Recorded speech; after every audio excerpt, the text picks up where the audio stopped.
Trouble with the ledgers. Shouldn't he be asking Otto for help?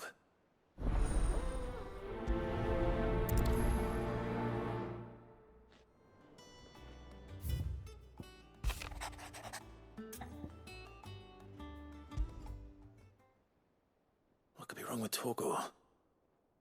He seemed well enough when I last saw him.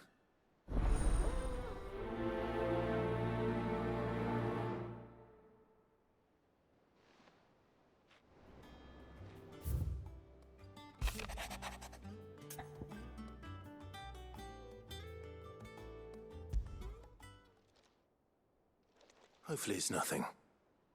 But I should speak to Blackthorn just in case.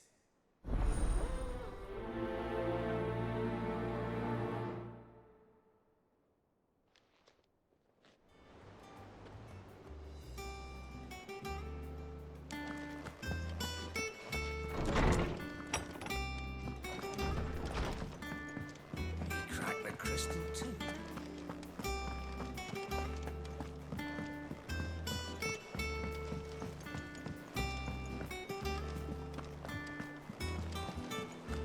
Is that the thing Tomes helped? Mid told me she was building a ship.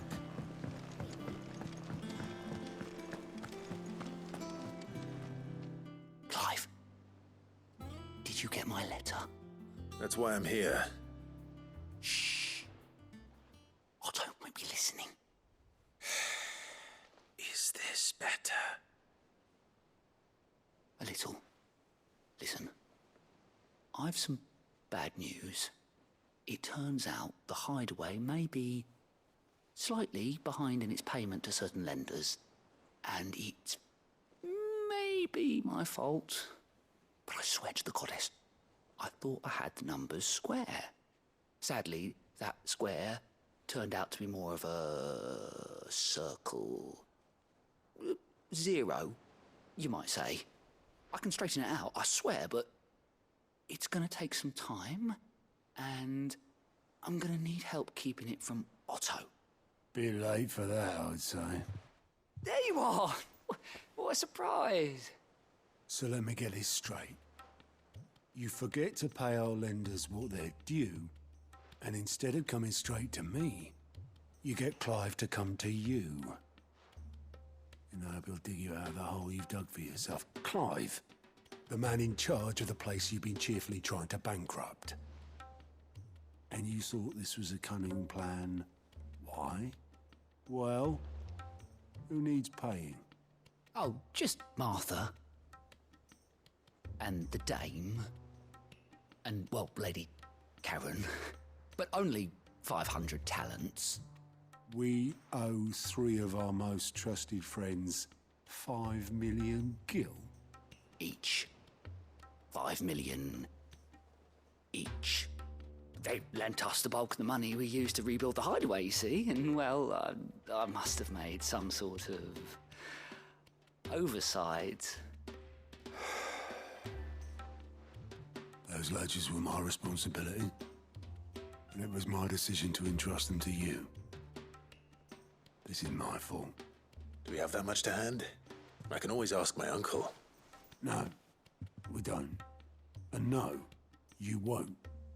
We've lightened Lord Rosfield's purse enough. After the king's ransom we had off him, he deserves better than to see our begging bowl. Besides, we'll need to learn to stand on our own if we're gonna make this work. All right. But that doesn't mean you have to shoulder the burden yourself. Is there anything I can do to help? There might be. How'd you fancy taking these to Martha and the dame? Rocks. Rocks, he says. Worth 1,000 talents apiece, these are. A little something Cid and I set aside for when times got lean. And I reckon 15 million in overdue debt probably qualifies. I just hope our associates' eyes are a bit more discerning than yours. I'm sure there will be. Should be me making the rounds, really. But you know how it is with this place. Orders to bark, arses to wipe, and all that. I know. Which is why I don't mind going in your place. Go.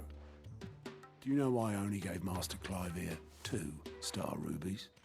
Because you'd rather Lady Karen killed me.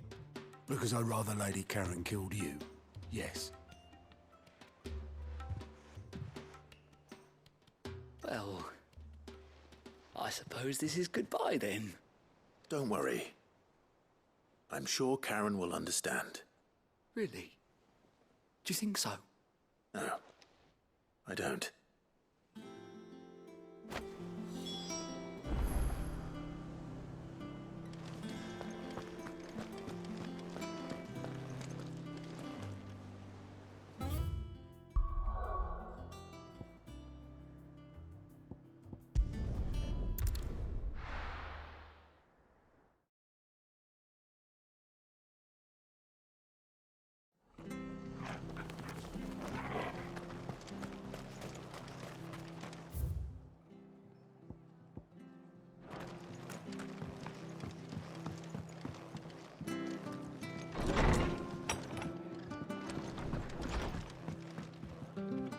Clive, we weren't expecting you.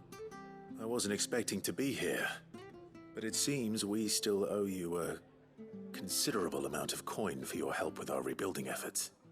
And though I doubt it's what you were expecting, we were hoping you'd take this as payment.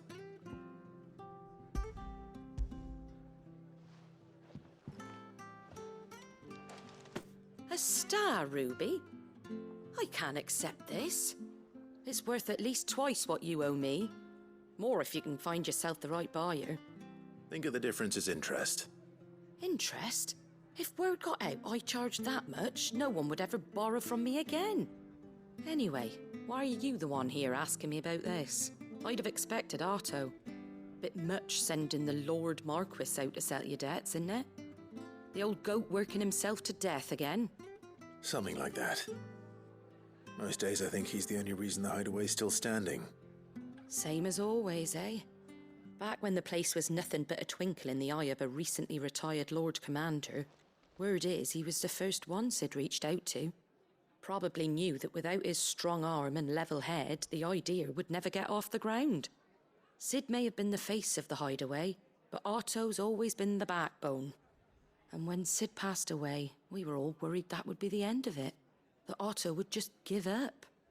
His death was hard on everyone. But it must have hit Otto hardest of all. But he didn't give up, did he? Quite the opposite, in fact. If I recall, he was the one who nominated you as Cid's replacement, and rallied the rest around you. I reckon what he saw in Cid, he saw in you too. And don't we all? Doesn't hurt that you're half as stubborn and twice as handsome, neither. That, and you keep good company. I suppose I do.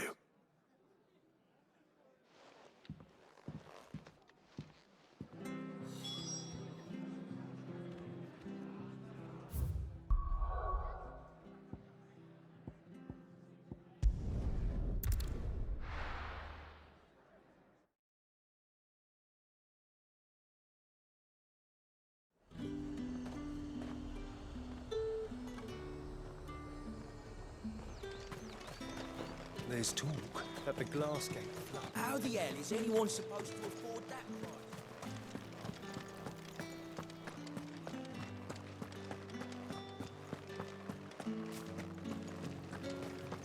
Did you hear?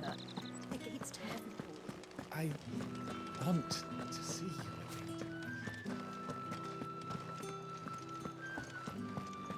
What am I going to do without Sweetwater and Olive Talc? Still no caravan from the Dominion. Milady, I come bearing gifts. Gifts? Whatever is the occasion.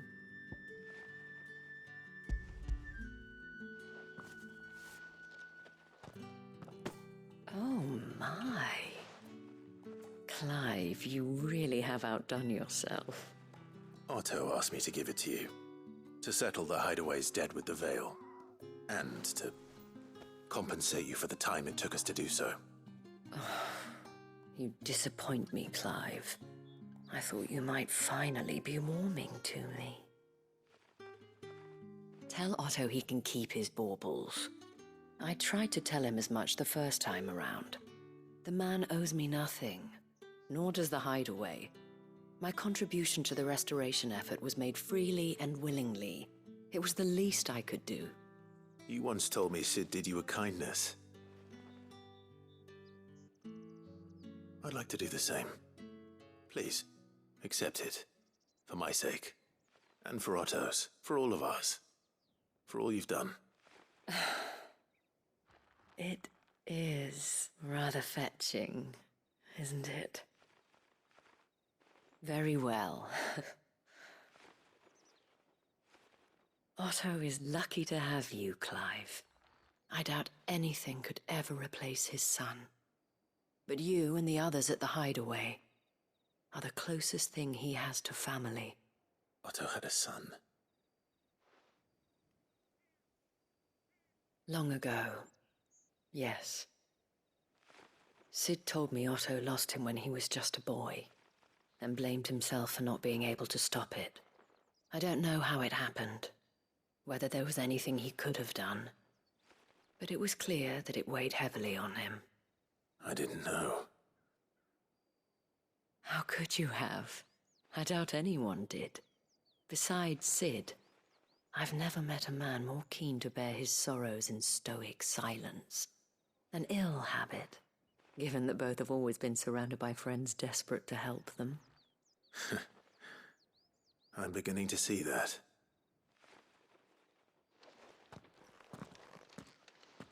Go will want to know the stones were delivered. If he's still with us.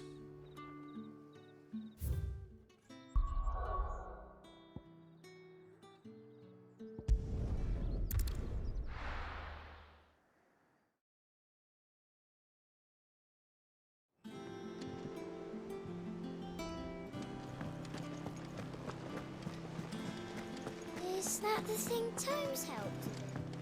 Mid told me she was building a ship.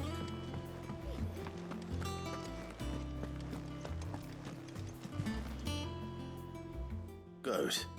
Still alive, I see. So Lady Karen accepted the ruby. Ah, about that. I tried my best, but she was just too stubborn to take it. She threw it right back in my face, in fact, and told me I could stick my stupid stone where the sun don't shine. Karen refused payment. I hope it wasn't something I said. I'm sure you were as tactful as ever. Let me see what I can do. Oh, wonderful. I hope you have better luck than I did.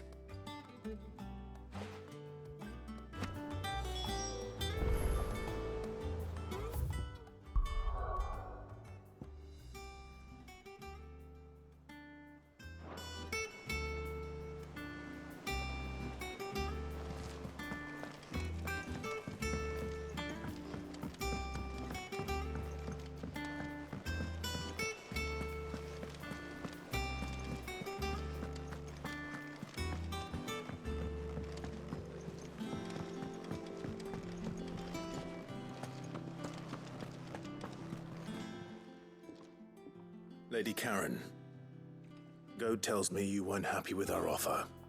Would you prefer the debt was repaid in coin? What debt?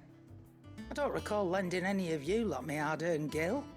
I may have tossed a talent or two in the hideaway's coffers, but those were donations, and you can hardly call it charity if you go asking for it back. Of course not. But one good turn deserves another. And our circumstances have changed. Surely you wouldn't shun the gratitude of a pauper who happened to have become a prince. Oh, so you're a prince now, are you? Fine. But I'm selling it and taking what I'm owed, then you're getting the rest whether you like it or not.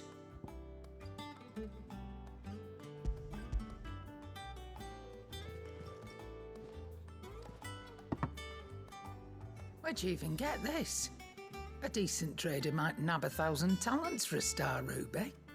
A canny one, meanwhile, might claim it were nicked from the belt of Cid the Outlaw himself and ask twice as much. Might be I already have a buyer in mind.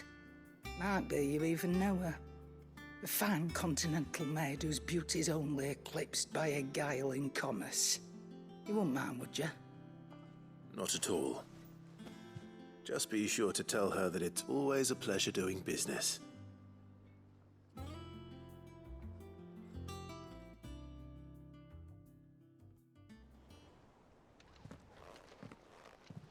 I hear you ended up delivering all 3 stones. Thanks to this lump. I sometimes wonder what I pay you for. Speaking of which,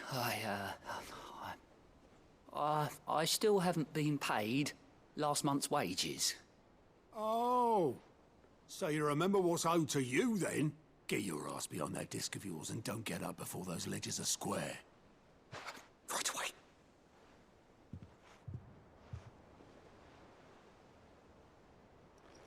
I've seen that before. You have, yeah. Plenty of times. It was the only goblet Cid ever used. Either out of habit, or because the filthy sod couldn't be bothered to find a clean one. I knew so little about him. Like most people. Martha and the Dame both seem to have fond memories of him. I bet they do. How long did you know Cid before he... Before he died. 20 summers, give or take. Back in the day, I was a purser on a trade ship, which is where I met him. He bought passage to... I forget where. And having nothing better to do on the long nights, we set up drinking island rum till the morning bell dragged me back to my duties. Quit my post not long after that, on account of making a fine maiden's belly fat. But me and Cid stayed close, promising we'd one day sail the seas again. That was before fate stepped in and said she was having none of it. The magic woke inside my son soon after his first name day, and there was no hiding his knack. Couldn't you and your family have... My family were the ones who summoned the constable, wanted the monster taken away. I couldn't turn my back on him, forget what I felt, and I couldn't for the life of me understand how they could. Luckily, Cid was of the same mind as me. It was him who stood beside me when all I wanted was to tear the whole world down. Him who cried for me when I had no tears left of my own. Him who swore he'd do everything he could to stop it from happening again. And he was true to his word, too. Left the Royal Army once and for all. His ranks, his ribbons, gone. Just like that. Threw away everything he had. All to right a wrong that no one else had the courage to face. I knew then I'd follow that man to the ends of the earth.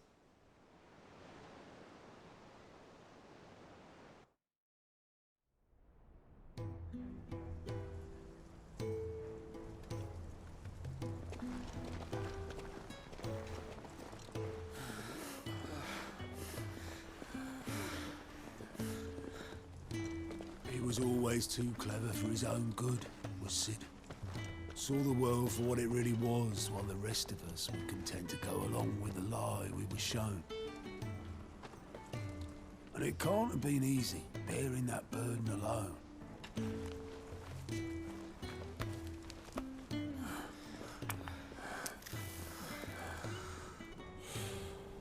But he didn't let it stop him. He never lost faith in what he believed was right. And that gave us faith in him. Faith he'd steer us true. So I swore to myself that I'd always be right behind him, ready to catch the stubborn sod, if ever he should fall.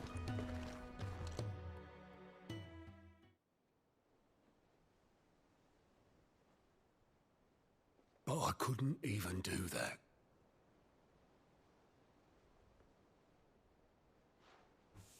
Ignore me. Just the ramblings of a tired old man. Leave that lot. I'll tidy it up in a bit.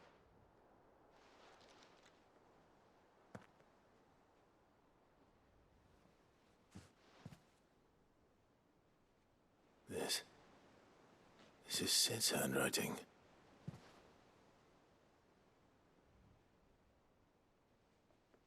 Dear Otto. I may be drunk, but I wanted you to know this place would be fucked without you.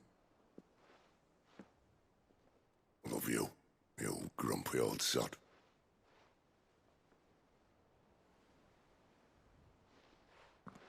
This note. What about it? Cid was right. Without you, we'd all be lost.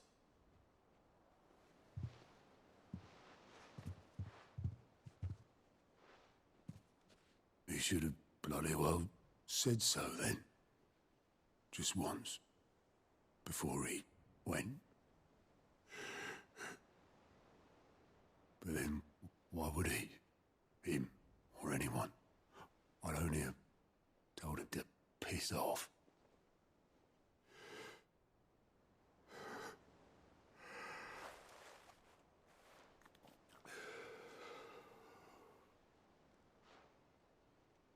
You're wrong, though.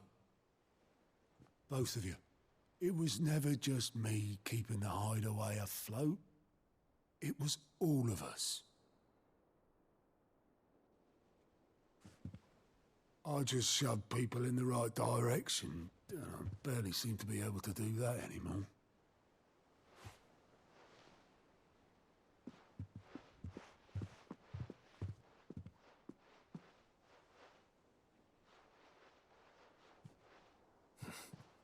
Would you rather goat were at the helm? Well, maybe I've got a few more years left in me. I'm going to hold you to that, Otto. Before you go, Cid would have wanted you to have this. But that's... This'll do me just fine.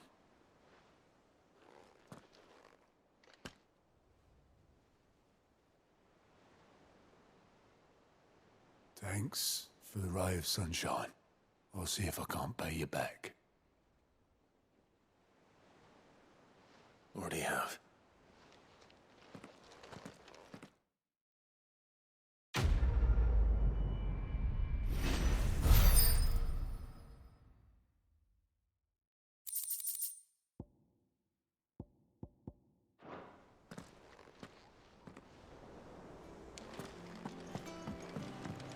Mid told me she was building a ship.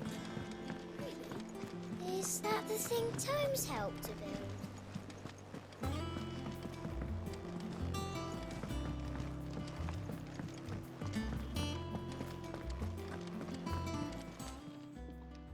I got your note. You think something's wrong with Torgal? So you can read. Congratulations. But I didn't say I were wrong with him. I said something weren't right. He's not been eating me treats. He used to love cracking the bones from Molly's boiled brown, but now he won't so much as look at them. Didn't like him. Which is why I'm of a mind that his mind's on something else. You've not been working him too hard, have you? No harder than usual. Is that it, boy? Do you need a rest? What was it you said he was? A frost wolf? That's what the lawsman seems to think. Then maybe this all has something to do with whatever it is that's woken inside him. I suppose things have been different since Rosalith. Perhaps Hippocrates knows something. Instead of everything, you mean? Perhaps.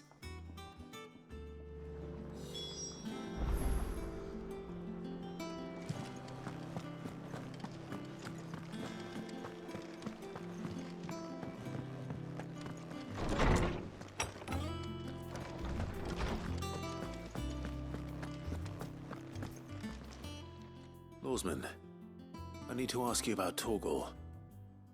Something's not right with him. He isn't ill, is he? I don't think so. But according to Lady Karen, he seems to have lost his appetite, which is certainly a new development. She says he's hardly been touching his bones of late, and she believes it may have something to do with what happened at Rosalith Castle. I rather think she might be right, though not about his appetite. All canids are instinctively inclined to crack open bones for the rich marrow that resides within, and I see no reason why a frost wolf should be any different. Accordingly, I suspect it is not a lack of appetite that afflicts Torgal, but a surfeit of it. If we assume that his newfound magics require additional nourishment to sustain, it may well be that the bones Lady Karen is accustomed to providing are no longer sufficient. Frost wolves, after all, habitually prey upon far larger animals, whose bones may yield altogether different nutrients. As to where one might find a suitable substitute, some antelopes that graze the meadows of eastern Rosaria have been known to grow to a size more than double that of their lesser cousins. I don't recall ever seeing any that large. And little wonder. The oldest and largest such creatures rarely leave the safety of the highlands for fear of predators. The last elder antelope sighting I recall hearing about took place near Cressida, and that was long before the village was abandoned. Even so, it seems like a good place to start. Good hunting, Clive.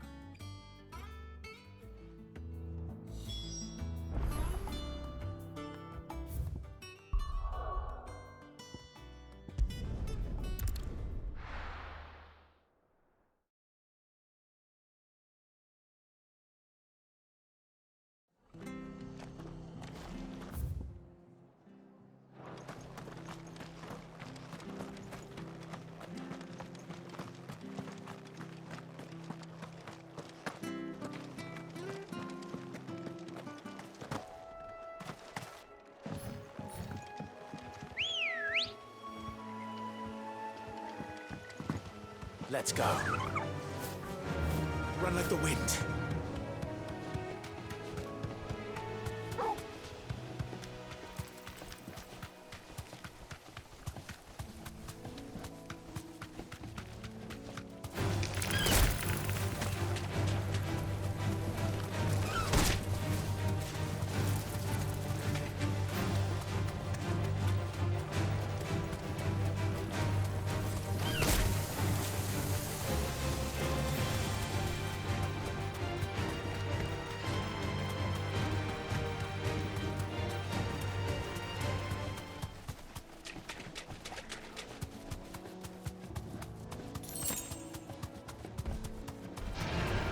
Mistakes.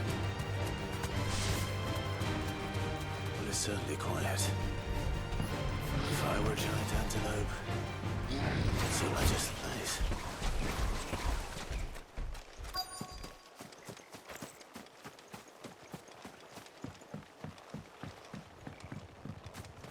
I doubt we'll find one bigger than that. You hungry, Torgal?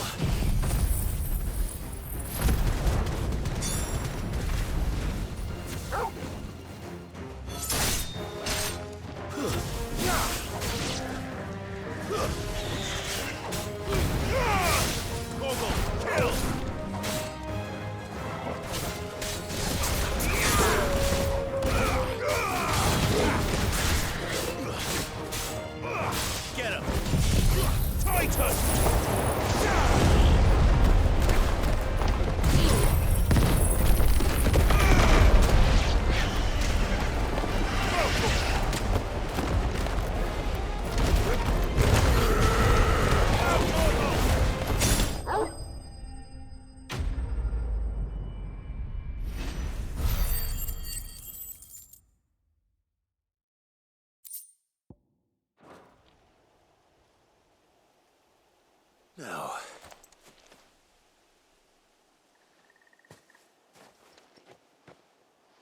will it be enough, I wonder?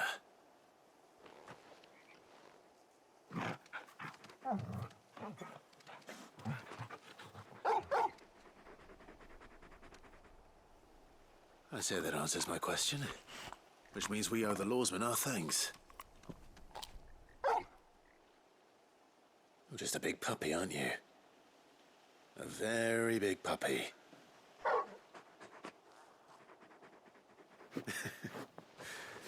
You do know you can take that with you, Torgal. Lady Karen will be relieved to hear you've got your appetite back. Come on, boy.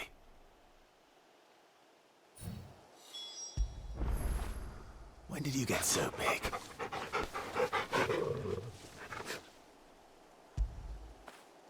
Get it, boy!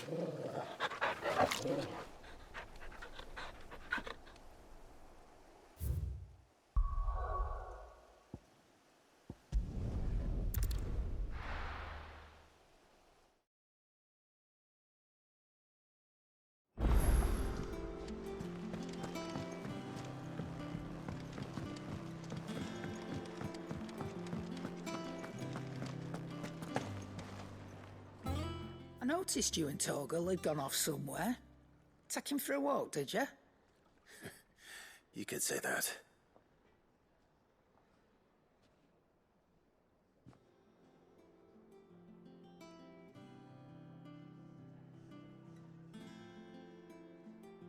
So, Molly's leftovers weren't good enough, eh? That'll teach me for treating you like you're still a pup. All right, no need to shout. Now we know what you're after, I can see about getting some in. Speaking of which, I brought one for later. Can I leave it with you?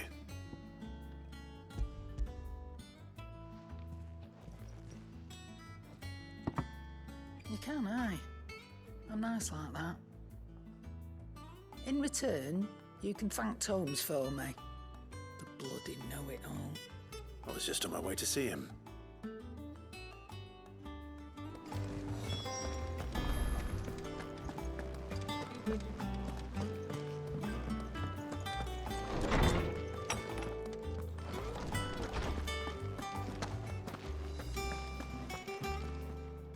Ah, Clive. Were you able to locate your quarry? We were indeed, Lawsman. You pointed us in exactly the right direction. And Torgal's been a very happy hound ever since. Very good, very good. Lady Karen sends her thanks, by the way, for your part in solving the mystery. Ah. But that reminds me. After your last visit, I found myself pondering Torgal's talents. Do you recall our conversation concerning Lady Jill's role in Torgal's transformation? About how she somehow woke the power within him. Precisely that. A reasonable conclusion, I thought. But one which raised certain questions in my mind. You see, the Fenrir of legend served Shiva and Shiva alone. And while the powers attributed to him are certainly impressive, the records imply they are somewhat different in nature to those you described Torgal as having used.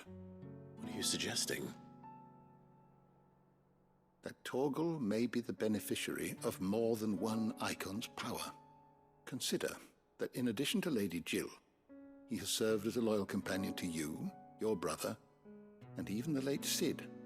In short, the icons hitherto near at hand, or should I say at paw, have been diverse and plenty, and that number has only grown as the realm's dominance have fallen to your sword. One can but speculate as to how all of this has affected Torgal. He has seemed more fierce of late. And if I'm not mistaken, he will grow fiercer still. We are fortunate indeed to be able to count him amongst our allies and not our adversaries. Oh, he's more than an ally. He's a friend.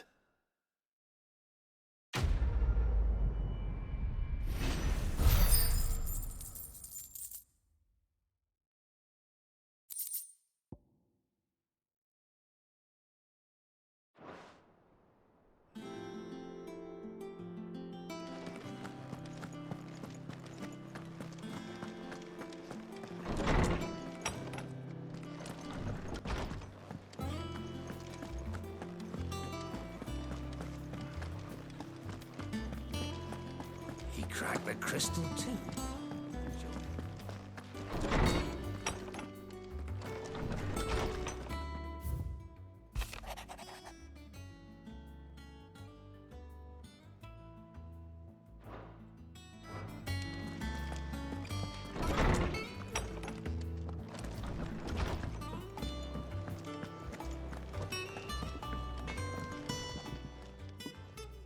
Blackthorn, do you have a moment? Not really, no. This won't take long. I just wanted to ask how you're getting on. August was worried about you, that you might still be doubting your craft, even after learning the trick of that cuirass. Is there something else weighing on your mind? Perhaps sharing your thoughts might help. That bastard's like a dog with a bone. Still, he's got a keen eye, I'll give him that. He's just, well, Karen showed me something. Something I've never seen before. And that was? A sword. An odd-looking thing with a single-edged blade. The metal itself wasn't anything to write home about, but fuck me. The edge on it. You could slice a man clean in two with a weapon like that, and he'd be halfway home before he even realized he'd been cut. So that's what's troubling you? No. Not troubling me exactly. More distracting. Can't stop thinking, how do you get an edge that sharp? It's driving me mad. And if you knew how to do it, we could arm the curse breakers with even better blades. That's about the size of it, yeah. I'll see what I can find out. Sharper swords are always welcome, and we can't have our master blacksmith being distracted. You're a soft touch, you know that. But I can't say I'm not grateful for it. Good luck, eh? Thank you. Let's see what Karen knows about this sword.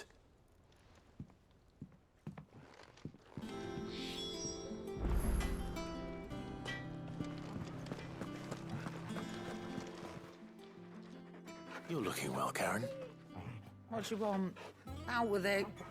I want to know about the sword you showed Blackthorn. Single-edged and extremely sharp.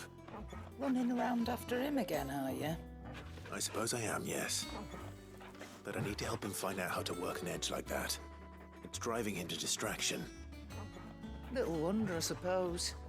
There's not many like that make it as far as the twins, and those that do go straight into private collections. Which made it nice and easy finding a buyer. Can you tell me who bought it? Where is it now? You think I tell people who my clients are? Suppose you're not likely to go nicking him off me, are you now? Fine. If you stop mooning at me like that. Lord Ignac's the man you want. Dalmecian bloke. Collects weapons and the like.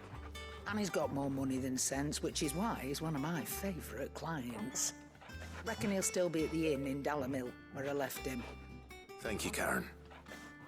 Oh, and he's a touch eccentric, if you take my meaning. I appreciate the warning.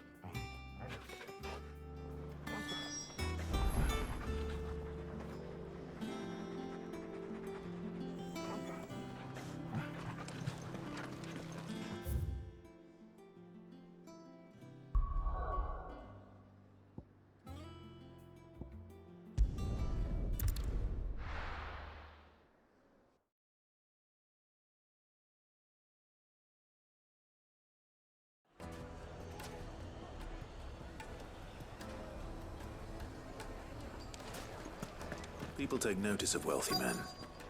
Shouldn't be too hard to track down Karen's collector. The Sendrake's fang is gone. The whole Mother Crystal gone.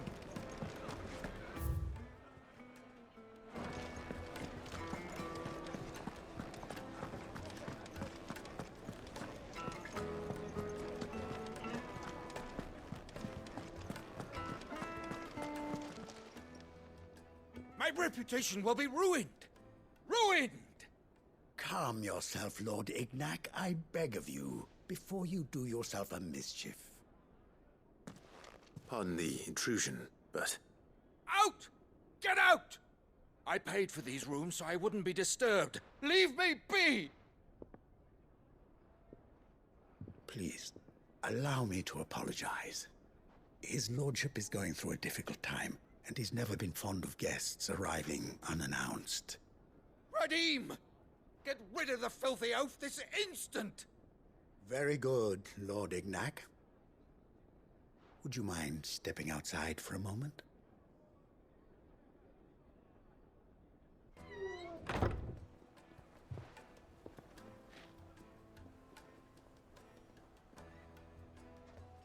I'm sorry if I've caused you any trouble. That? Oh, no. That's just how his lordship is. Though the morning's events have left him somewhat fractious. He has been dispossessed of his luggage, you see. The thieves also made away with a considerable amount of coin.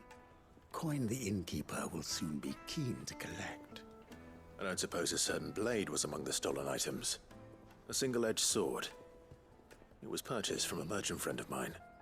Ah, you know Lady Karen. Yes, I'm afraid it was. Then I'll retrieve Lord Ignac's luggage.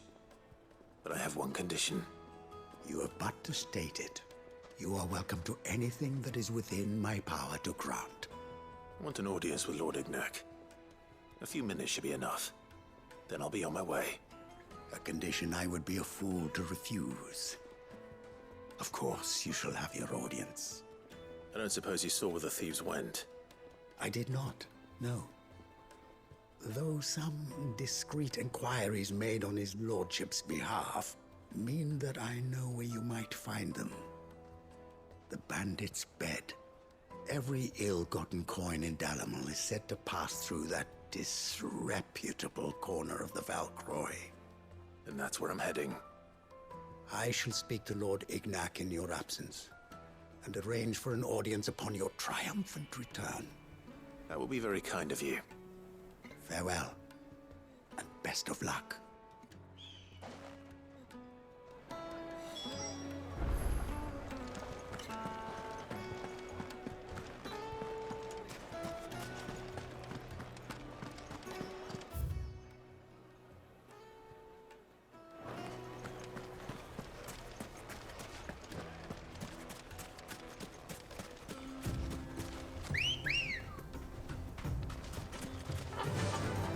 Run like the wind.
Got company!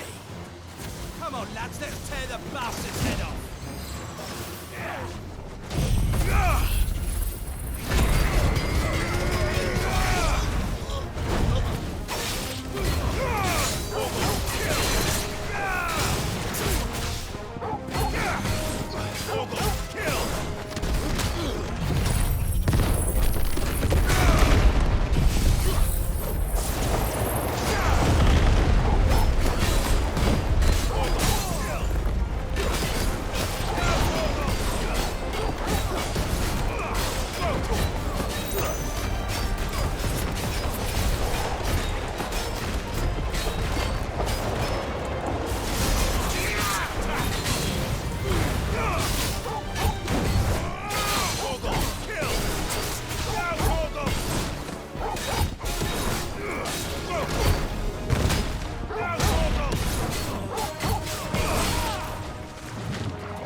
This must be Ignac's luggage.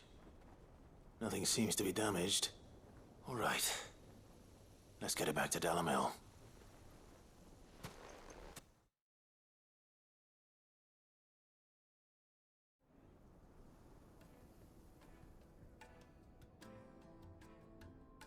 I hear I have you to thank for the return of my effects.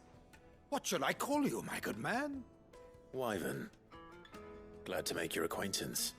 A formidable name indeed. Well, Wyvern, I appear to be in your debt. Redeem here tells me you wished for an audience. Is that all? A few moments of your time should suffice, yes. You're a peculiar fellow, Wyvern. All right, speak. Master Wyvern was wondering if you could tell him about a certain single-edged sword you recently acquired. Oh, a true work of art, that one. Karen drove me hard on the price, but I would have sold her Radim here to get my hands on that sword. It was made in the Outer Isles, far beyond the Twins, and is used exclusively by the practitioners of a unique school of swordsmanship. They believe no combat should ever exceed a single strike, and hone their blades to such perfection that none ever does. Each sword is made for that one perfect stroke, and for that stroke only.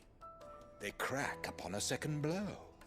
There's a brutal sort of beauty to it, really. But how do they hone such an edge? Fine question. Why, they use a whetstone, of course. Whetstones, rather. A whole array of them, ranging from the coarse to the fine. 10,000 licks with the sharpening stone, then 10,000 more. But it is the final stone which lends the blade its legendary sharpness. A mineral quite foreign to this great realm of ours. And that is the key. The secret ingredient. Wyvern, it occurs to me that my little lecture is hardly equal to services rendered. Take this, together with my regards. The very stone of which I spoke, far rarer among collectors than even the blade itself, and a far more fitting payment. Thank you. Pardon the intrusion, my lordship. However, it is long past time we prepared ourselves to depart. So it is. I am locked in bitter competition with a rival collector of curiosities.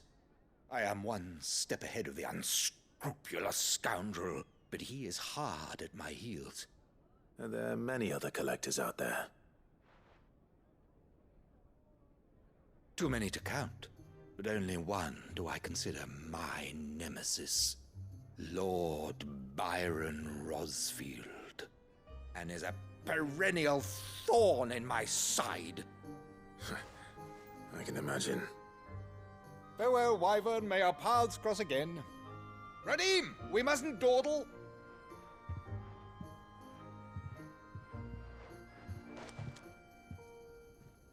I think his lordship is rather taken with you, Master Wyvern. Thank you again for your assistance. Coming, my lordship. I'll be right there.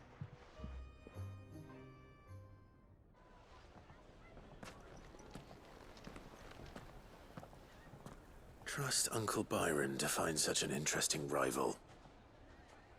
Now, let's see what Blackthorn makes of this whetstone, shall we?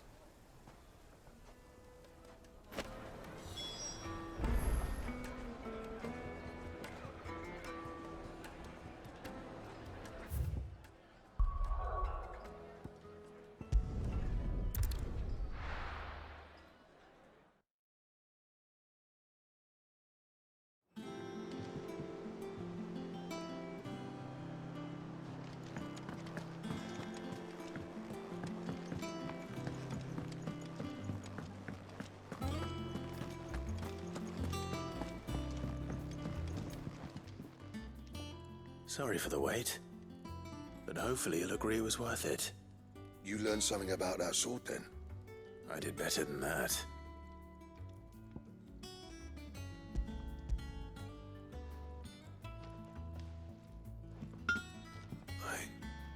whetstone. Yes. But not one you'll find anywhere in Valisthea.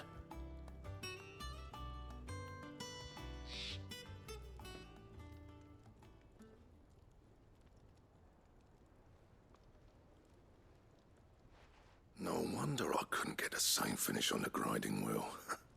One hit and all done, eh? Might not be so bad if all you ever fought were duels. Good luck on the battlefield. Your second opponent would be your last, no matter how good you were. Even so, is there some way it could be used to give the curse breakers an edge? I think so, yeah. With this whetstone and the right kind of steel, I could probably even make a twin of the blade that rattled me. But there'd be no replacing this little rock once I worn it down to a sliver. I reckon we get a dozen swords from it, if that. Swords that the curse breakers wouldn't know how to wield properly, and that would see them through a single fire piece. Nah, no point trying to copy that thing. Be about as much use as a wax anvil. But finishing our blades with a whetstone this fine, now that's something to consider. And what's finer than fallen masonry, eh? Or more hard-wearing, for that matter. Just imagine it. Good Valisthean steel with an edge as sharp as any found in the Outer Isles. I won't make a copy, nah. I'll make something much better. I'm sure the curse breakers will be delighted. Just don't push yourself too hard. Don't you worry about me, sunshine. I've been working day and night since I was half your age, and I'll still be here when you're long gone. Hey, thanks, Clive. I mean it. I owe you one, August too. It's good to know someone's looking out for me. He'll be happy to hear you said that. And I'll see that my debt to you's paid. First new blade I make's got your name on it. You come and find me when you've got the materials. All right. I will.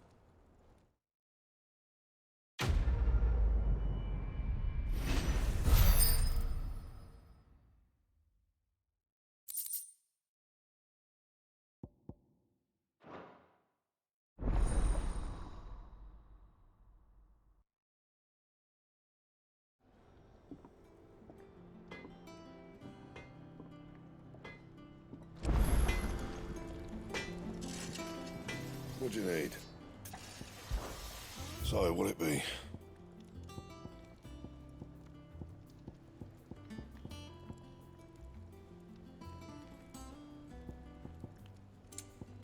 That it? Fine.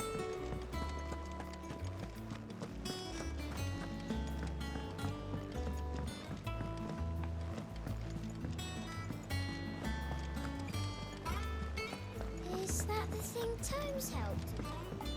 Mid told me she was building a ship.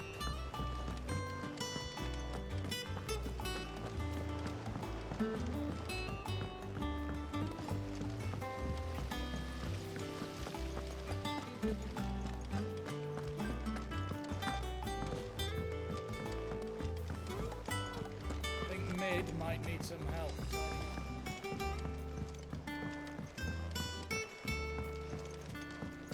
Well. Here, Cid. Reckon you might be just the man to help me out of a bit of bother, if you've a mind to. Let's hear it. Well, it's about this alembic the chief's got me making. Lovely bit of kit it is. Bung in a solution you want splitting, and it will separate it out, just like that. Problem is, it won't always get rid of all the impurities. And with some of the stuff we need it for, that ain't good enough. Which is why I've been looking for something to filter the liquid we'll be cooking off. And that's where I was hoping you could help me out.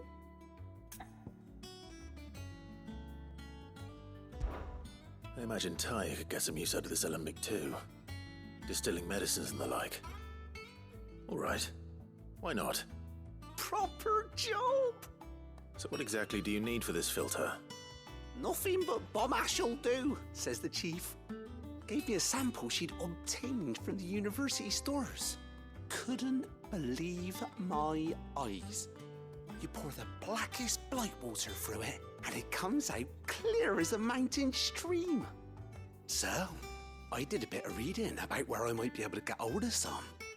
And do you know what I found out? It's only the blimmin' bones of a bomb king. They leave them behind when they die, see? I take it that's where I come in. If you wouldn't mind. I saw a billet on the hunt board for one just the other day. Would have gone myself, but, well, fighting dirty great balls of flame isn't exactly my forte. You, on the other hand... All right. I'll see what I can do. Thank you kindly. And good hunting, eh?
I'll be taking you all to a storehouse in the Bales.